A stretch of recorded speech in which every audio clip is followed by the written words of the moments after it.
शुभ प्रभात। भारतीय नववर्ष की आप सभी को बहुत बहुत शुभकामनाएं। भारत का नया साल क्या होता है, भारत के नया साल में और दुनिया के नया साल में क्या फर्क है, और भारत के नए साल को भारत का मनाने का तरीका क्या है, और भारत इसको क्यों मनाना चाहता है, ऐसे क्यों मनाता है। नव संवत्सर जो नए साल का प्रारंभ माना जाता है, आखिर उसको शुरू करने का कारण क्या है और आज के दिन का विशेष महत्व क्या है, इन सारी बातों पर मैं आपको बताऊंगा। भारत जब शब्द प्रयोग करते हैं तो भा मतलब ज्ञान, रत माने लगा हुआ। ऐसा देश जो ज्ञान में रत है, ज्ञान के अंदर लगा हुआ है, इसीलिए भारत नाम ही भारत ज्ञान से ही पड़ा है। तो जो है ही ज्ञान वाला देश, वो बात क्या करेगा, ज्ञान की ही बात करेगा। जिसका नाम ही कल्याण है तो उस कल्याण की बात करेगा। तो यह देश अपनी संस्कृति के कारण से इस नाम से जाना जाता है। तो नए साल की कल्पना जब करते हुए आज हमें ध्यान में आता है तो हमें यह समझ में आता है कि नया साल मतलब पटाखे फोड़ेंगे, रात को पार्टी करेंगे, दारू पिएंगे और जो जो सब काम करना है वो सब करेंगे, मतलब नया साल। लेकिन वास्तव में नया साल ऐसा नहीं है। भारत की कल्पना नए साल के बारे में बहुत कुछ अलग है। और क्या है, भारत का यह जो नया साल अभी शुरू है, आज का दिन, यानी आज का दिन मतलब चैत्र शुक्ल एकम, चैत्र के महीने की पहली तारीख, चैत्र के महीने की पहली तारीख। तो अब से 1,96,53,125 वर्ष पहले सृष्टि की उत्पत्ति हुई थी। ऐसा भारत की अपनी कालगणना है। 1,96,00,00,000 वर्ष पहले की बात कर रहा हूं, जब सृष्टि की उत्पत्ति हुई थी। यानी जब हम कहते हैं ना प्रलय आती है और फिर से चीजें निर्मित होती हैं, तो 1,96,00,00,000 वर्ष पहले प्रलय आकर फिर से यह सारी संरचना भगवान ने रची थी। ऐसी तो अनेक बार होती ही रहती हैं, लेकिन जो लास्ट हुई थी वो 1,96,00,00,000 वर्ष पहले ये सारी प्रक्रिया हुई थी। यानी आज का दिन सृष्टि की उत्पत्ति का दिन है। कौन सा दिन है? वर्तमान जो सृष्टि देख रहे हैं हम, इसकी उत्पत्ति का दिन है आज का दिन। चैत्र शुक्ल एकम, चैत्र के महीने की यह पहली तारीख। और यह जो बात वहां से करें इतना ही नहीं है, तो हम आज के समय अगर देखते हैं, अभी प्रकृति को देखें, तो इस समय जितने भी पौधे नजर आएंगे वहां अलग प्रकार का माहौल नजर आएगा। पुराने पत्ते सब झड़ चुके हैं। प्रकृति भी हर साल अपनी सृष्टि बदलती है। पुराने पत्ते क्या थे? झड़ गए। अभी तुम काम के नहीं हो, झड़ गए। नए पत्ते फिर से आ गए।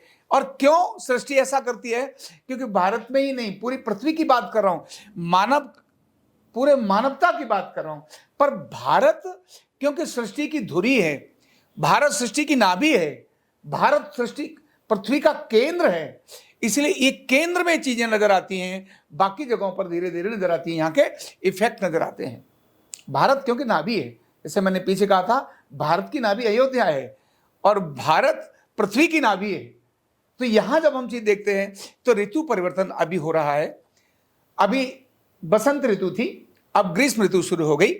तो अब जब देख रहे हैं तो गर्मी आ रही है, तो प्रकृति क्या कर रही है? गर्मी से बचाने के लिए नए नए पत्ते, नई नई चीजों को डेवलप कर रही है। जब बसंत ऋतु थी, शरद का काल था, उस समय पर जो पत्ते थे वो सारे झड़ गए, अब नए पत्ते आ रहे हैं, नई हरियाली। यानी पूरे जीव मात्र को सूर्य की तपस से बचाने के लिए प्रकृति अपने को सिद्ध कर रही है। ये इस समय हो रहा है। मतलब हम देख रहे हैं कि नया साल आ रहा है, मतलब प्रकृति में नयापन आ रहा है, नयापन आ रहा है। तो इसलिए यह प्रकृति का त्योहार भी है, प्रकृति का त्योहार भी है।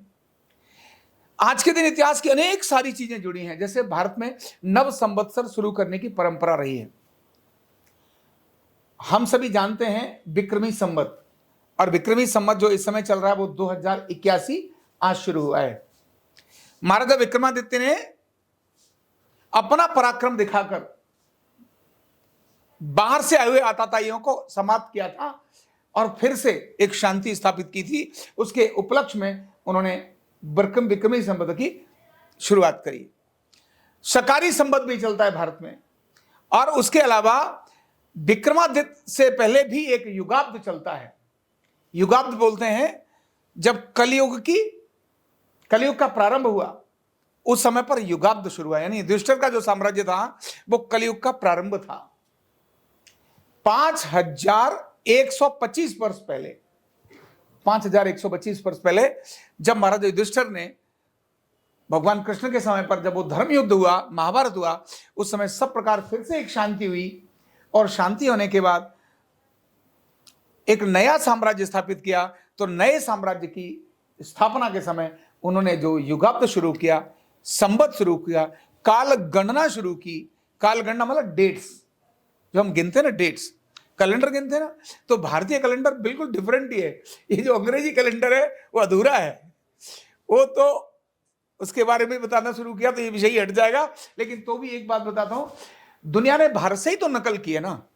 भारत में 12 महीने होते हैं, लेकिन ऐसा पश्चिम में नहीं था। उनके पास 10 ही महीने थे। जनवरी से लेके 10, नवंबर माने 9, दिसंबर माने 10, अक्टूबर माने 8, सितंबर माने 7। तो सितंबर माने 7, अक्टूबर माने 8, नवंबर माने 9 और दिसंबर मतलब 10। अब खत्म हो गया। अब इधर तो 11वां 12वां चल रहा है, तो क्या करें। तो उनके अगस्त और जूलियस सीजर करके एक दो महापुरुष हुए, उनको लगा यार कुछ तो मामला किया जाए, कुछ तो जुगाड़बाजी करी जाए, और जुगाड़बाजी से उन्होंने अगस्त जूलियस सीजन के नाम से जुलाई, तो जुलाई और अगस्त 2 दिन 2 महीने अंदर एंटर करा दिए। फिर उनको लगा यार मामला गड़बड़ हो रहा है, तब भी कैलकुलेशन करते ना तो कुछ आगे पीछे हो जाता है। तो उनको लगा अरे अच्छा हिंदुओं भी तो आगे पीछे करते हैं, ओ एक काम करो, इनको दोनों को 31 का कर दो। क्या कर दो? इसीलिए जुलाई अगस्त दोनों कितने दिन के होते हैं। और फिर कुछ गड़बड़ हुआ तो उनको लगा फरवरी में चेंज करो भाई, दूसरे महीने में। माने जब उनको सोच में आई तब उन्होंने, माने उसके पीछे कोई वैज्ञानिक आधार नहीं है कि फरवरी 28 दिन की और 29 दिन की क्यों होनी चाहिए, और अगस्त और जुलाई ये दोनों 31 के क्यों होने चाहिए। इसके पीछे कोई ठोस वैज्ञानिक आधार नहीं है। भारत की हर काल गणना के हिसाब से ठोस आधार है, क्योंकि भारत सूर्य और चंद्रमा से चलने वाला देश है। जो तिथियां ये चंद्रमा से चलती हैं, चंद्रमा से चलती हैं तिथियां, यानी पुरुष और स्त्री, जिसको मर्दनारीश्वर की बात करते हैं। चंद्रमा और सूर्य, चंद्रमा क्या है शीतल है और सूर्य क्या है गर्म है। तो प्रकृति मतलब संयुक्तता में काम करने वाली ऐसा भारत अद्भुत देश है। तभी चंद्रमा की कालगणना के अनुसार, सूर्य की कालगणना के अनुसार भारत की यह कालगणना स्थापित की गई। और तभी हमारे महापुरुष पहले से ही बता देते हैं कौन, यानी काल गणना, भारत की काल गणना दुनिया की अद्भुत काल गणना है। किस ग्रह की दूरी लगाना यह है, कब ग्रह पर क्या होगा यह भी जानना, बताना, कौन बच्चा आज पैदा हुआ है, कब मरेगा और क्या क्या करेगा, इसके जीवन में कौन से ग्रह का क्या प्रभाव है, ये क्या बनेगा, इसका दिमाग बहुत अच्छा होने के बाद भी इसका दिमाग ही खराब रहेगा, ये भी बता सकते हो।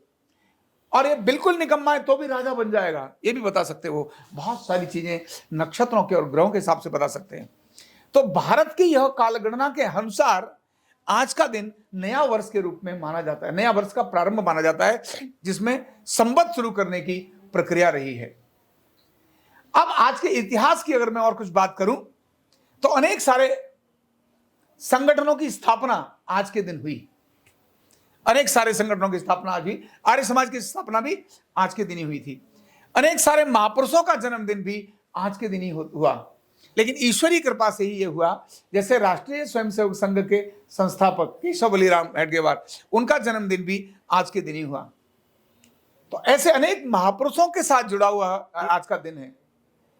अब भारत में नए साल को मनाने की प्रक्रिया बहुत डिफरेंट रहती है। जैसा मैंने शुरुआत में बोला कि अंग्रेजी नया साल जब आता है तो उसको अलग प्रकार से मनाते हैं, पर क्योंकि अंग्रेजों का एक लंबे समय तक प्रभाव भारत में रहा है, इसलिए 1 जनवरी जो ठंड के अंदर डूबे रहते हैं उसी को 1 जनवरी मान करके सारा देश ऐसा करता था। लेकिन अब भारत बदल गया है। अब भारत का नया साल थोड़े समय के अंदर ही मैं कहता हूं 10 वर्ष नहीं, 10 वर्ष से पहले ही भारत की कालगणना अंग्रेजी कालगणना नहीं होगी। भारत को अपनी कालगणना को ही अपनाना पड़ेगा, और जमीन पर तो अपनाते ही हैं। शादी विवाह सब किसके हिसाब से करते हैं? जनवरी फरवरी के हिसाब से क्या नहीं करते। पंडित जी से पूरी तिथि निकलवाते हैं। वो कौन सी कालगणना है? वो वही है। ध्यान रखना, अब बजट भी हमारा भारतीय कालगणना के हिसाब से आना शुरू हुआ। विद्यार्थियों के एडमिशंस भी भारतीय कालगणना के हिसाब से ही शुरू है। ये अलग बात है कि अभी अंग्रेजी कैलेंडर का प्रभाव बहुत ज्यादा है, लेकिन भारतीय कालगणना एक बहुत अद्भुत कालगणना है। और आने वाले 10 वर्ष में पश्चिम की कालगणना को पलटकर भारत को अपनी कालगणना को ही एक राष्ट्रीय कालगणना के रूप में मानना ही होगा।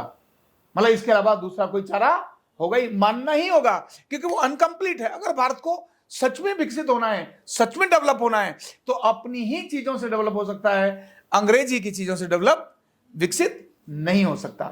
इसलिए अपनी कालगणना को मानना ही पड़ेगा। अब भारत अपनी कालगणना को शुरू करने के लिए भारत का नए साल को मनाने का तरीका क्या है? अद्भुत है तरीका, क्योंकि भारत शक्ति का उपासक देश है। किसका उपासक देश है? शक्ति की उपासना रखता है। भारत के पास शक्ति और प्रेम ये दोनों ही हैं, और कहा भी है हृदय में हो प्रेम लेकिन शक्ति भी कर में प्रबल हो। भारत के पास शक्ति हमेशा से रही है।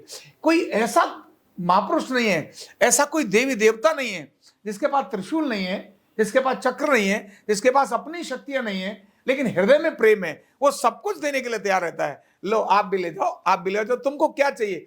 दुष्ट आया उसको भी देने के लिए तैयार है, ले भाई तू भी ले जा, क्या चाहिए तुझे? लेकिन दंड भी, शक्ति भी उसके पास पर्याप्त है। प्रखर शक्ति भारत के पास है। तो भारत शक्ति उपासना का देश है, भारत साधना वाला देश है, भारत ज्ञान में रत रहने वाला देश है। इसीलिए पहला ही वर्ष का पहला दिन जहां दारू से शुरू करने की प्रक्रिया है, जहां मांस और मदिरा से शुरू करने की प्रक्रिया दुनिया के अंदर है, वहीं भारत के अंदर भारत का पहला दिन साधना से शुरू होता है। साधना यानी नवरात्रि का पहला दिन, चैत्र शुक्ल एकम का पहला दिन नवरात्रि का पहला दिन है। 9 दिन की लगातार साधना, और 1-2 व्यक्ति नहीं करते, सारा भारत करता है। और यह केवल कन्याकुमारी में होता है या मान लो जम्मू कश्मीर में होता है, ऐसा नहीं है। पूरे देश के अंदर शक्ति मतलब देवी, शक्ति मतलब देवी, और देवी मतलब शक्ति। हम कहते हैं ना कन्या, कन्या मतलब देवी, और देवी मतलब शक्ति। स्त्रीलिंग ही है शक्ति का, पावर स्त्रीलिंग ही है। और इसलिए देवी की साधना की प्रक्रिया भारत के अंदर शुरू करी, और पहले दिन से ही साधना, अलग अलग प्रकार के रूपों की साधना। मैं पढ़ रहा था और मुझे पढ़ते पढ़ते शब्दों के पर्यायवाची, मैंने यार एक ही शब्द के अनेक सारे पर्यायवाची क्यों? तो उनकी क्वालिटी के आधार पर, उनकी गुणवत्ता के आधार पर एक ही शब्द के अनेक सारे पर्यायवाची निकाल के दे दिए। पर्यायवाची समझते ना, एक शब्द उसके अनेक शब्द उसी समान, यानी एक ही बात को डिफाइन करने वाले अनेक शब्द ऐसे हैं। तो भारत का यह जो शक्ति उपासना का देश है, यह जो हमने कन्या का स्वरूप रखा है, शक्ति के एक सूक्ष्म से रूप का नाम रखा है, और उसी दिन हम साधना करते हैं। और वह साधना क्या करती है? जो मटेरियलिस्टिक चीजें हम देखते हैं, जो भौतिक चीजें देखते हैं, हम जो धन देखते हैं, मजेदार यह है कि भारत नहीं, दुनिया, भारत ने तो इसको प्राथमिकता नहीं दी, पर दुनिया में पहला मापदंड पैसा है। दुनिया के अंदर पहला मापदंड क्या है? भारत में पहला मापदंड पैसा नहीं है। भारत के लोग पैसा कमाने से खुश होते हैं, लेकिन उससे भी ज्यादा खुश होते हैं दान देने से। भारत के लोग भोजन करने में बड़े गुणी हैं, अलग अलग प्रकार के भोजन हैं भारत में। जितने व्यंजन भारत में मिलेंगे, 56 प्रकार के व्यंजन तो भगवान के सामने रोज ही लगाए जाते हैं, लेकिन भोजन से ज्यादा भारत ने उपवास को महत्व दिया है। धन से ज्यादा यानी अर्जन से ज्यादा दान को महत्व दिया है, भोजन से ज्यादा उपवास को महत्व दिया है। इसलिए शक्ति की साधना की शुरुआत करते हैं, और सारे वर्ष अगर काम करने के लिए पावर चाहिए, लोक कल्याण के लिए पावर चाहिए, विश्व कल्याण के लिए पावर चाहिए, शक्ति चाहिए, तो अर्जित तो करनी पड़ेगी ना, आखिर स्टोर तो करना ही पड़ेगा ना। जब स्टोर करेंगे तभी तो उसका उपयोग करेंगे ना। इसीलिए 9 दिन की लगातार, 1 दिन 2 दिन नहीं, 3 दिन नहीं, 4 दिन नहीं, 5 दिन नहीं, कंटिन्यू 9 दिन की। और मजेदारी, और यह केवल एक बार नहीं, कहते हैं साधना को मेंटेन रखने के लिए भी प्रयास करना ही पड़ता है। 3 बार भारत में नवरात्रे आते हैं, 2 बार आते हैं प्रत्यक्ष रूप से, 1 बार गुप्त नवरात्रे आते हैं। साधना, साधना मतलब साधना, ऐसा अद्भुत भारत। और यह भारत का नववर्ष, चैत्र शुक्ल एकम के दिन मनाए जाने वाला नववर्ष हमारे लिए दान के लिए, पुण्य के लिए, साधना के लिए, जाप के लिए, इन सब के लिए ही समर्पित यह दिन है। हम अपने घरों में इसको मनाएं कैसे? क्योंकि अभी तो बहुत सारे लोग तो मनाते हैं, आजकल तो चलना शुरू हो गया प्रक्रिया, लेकिन अपने घरों में हम कैसे मनाएं? जैसे हम दिवाली मनाते हैं, तो दिवाली को मनाने का एक तरीका है। हम होली मनाते हैं, तो होली को मनाने का एक तरीका है। नववर्ष को मनाने का तरीका जानबूझकर अंग्रेजों ने खराब किया। चैत्र शुक्ल एकम का दिन अप्रैल की पहली तारीख के आसपास आता है, इसीलिए अंग्रेजों ने जानकर इतने अद्भुत दिन को अप्रैल फूल के रूप में हमारे सामने प्रस्तुत कर दिया। अप्रैल फूल यानी सारे इंडियन बाकल है ना, इनको कैसे पागल बनाया जाए, इसके लिए उन्होंने 1 अप्रैल को अप्रैल फूल कर दिया, क्योंकि अप्रैल के उनके हिसाब से अप्रैल की पहली 1-2 तारीख में ही यह चैत्र शुक्ल एकम आता था। तो योजना से जो हमें अप्रैल फूल बनाया और हम अप्रैल फूल बन गए, अब इस फूल से फिर से निकलकर हमको बाहर आना है। और वो क्या तरीका है? अपने घरों में साधना और शक्ति की जो उपासना के क्रम है, उनके अंदर ज्योत है, दीपक। तो दीप प्रज्वलित करना ये हम सब करते ही हैं। अंदर की साफ सफाई करना ये हम सब करते ही हैं। भगवान का जाप करना नवरात्रे में हम ये सब करते ही हैं। लेकिन बाहर क्या नजर आए, तो अपने घरों में वैसे तो पीछे भगवान श्री राम के जन्म स्थान की प्राण प्रतिष्ठा के समय घर घर पर झंडियां लगाई दी थी, लेकिन तो भी कल के दिन भी हमारे घरों पर अपनी एक पताका, अपनी एक झंडी जरूर लगे। हम अपने बाहर भी नववर्ष की बहुत बहुत शुभकामनाओं का एक पोस्टर लगाएं। व्हाट्सएप पर अभी जितने मैसेज भेजते हैं भारतीय नववर्ष के, अपने खुद बनाओ, जैसे अंग्रेजी नववर्ष बनाते थे ऐसे खुद बनाओ, और उस प्रकार के नववर्ष के व्हाट्सएप मैक्सिमम डालिए, सोशल मीडिया पर मैक्सिमम डालिए, क्योंकि जब बच्चों के दिमाग में ये चीज आएगी। और हाँ, केवल इतना ही नहीं, जो मैंने इसकी वैज्ञानिकताएं बताई हैं, जो मैंने इसके तथ्य बताए हैं कि कैसे प्रकृति बदलती है, नववर्ष भारत का ये है, कैसे साधना की उपासना और साधना की शुरुआत, क्योंकि शक्ति चाहिए, शक्ति है तो जीवन है, शक्ति खत्म तो मृत्यु है, आपके अंदर ताकत है तो जीवन है। डिजेनरेशन और रीजनरेशन, तो रीजनरेशन मतलब जीवन है, डिजेनरेशन मतलब मृत्यु है। तो यह रीजनरेशन का जो दिन है, ये बहुत अद्भुत दिन है। हमें इसको अपने घर परिवार वालों को बताते हुए, घर घर इसकी जानकारी देते हुए, अंग्रेजों के फैलाए हुए भ्रम की जानकारी देते हुए और भारत की वास्तविकता की जानकारी देते हुए हमें अपने इस चैत्र शुक्ल एकम के नववर्ष को मनाना चाहिए। और अधिकतम अपने प्रयास से यह खासकर ये जो वीडियो संदेश है, इस वीडियो संदेश को अधिकतम लोगों को भेजना चाहिए, जिससे हमारी नई पीढ़ी भारतीय नववर्ष के बारे में सजग हो सके और उसके लाभ को ले सके। मैं खुद भी कल से 9 दिन के, यानी आज से रात्रि से ही 9 दिन के मौन साधना के अंदर जा रहा हूं। और वो अपने आप में एक प्रक्रिया है, मेरे स्वभाव में है ये सारी छोटी छोटी कुछ चीजें करते रहना। मौन रहना ही आवश्यक नहीं सबके लिए ही, लेकिन हाँ, साधना पूजन यह करना, भगवती माँ का स्मरण करना, शक्ति का स्मरण करना, ये हम सबको अपने एक रूटीन के अंदर इन दिनों में जुड़े तो और भी बहुत अच्छा होगा। तो आप सभी को नए साल की बहुत बहुत शुभकामनाएं। मैं भगवान से प्रार्थना करता हूं आप सभी स्वस्थ रहें, प्रसन्न रहें और मस्त रहें। बहुत बहुत धन्यवाद। न्यूरोथेरेपी का कंप्लीट कोर्स सीखने के लिए जुड़िए हमारे ऑनलाइन ट्रेनिंग प्रोग्राम से और जानिए करीब 100 बीमारियों का इलाज बिना दवा और बिना मशीन के। इस न्यूरोथेरेपी ऑनलाइन ट्रेनिंग प्रोग्राम से आप घर बैठे बन सकते हैं गवर्नमेंट सर्टिफाइड न्यूरोथेरेपिस्ट। रजिस्ट्रेशन के लिए नीचे दिए गए नंबर पर अभी कॉल करें और हाँ, हमारे वीडियो को लाइक करना, शेयर करना और चैनल को सब्सक्राइब करना बिल्कुल भी ना भूलें। धन्यवाद।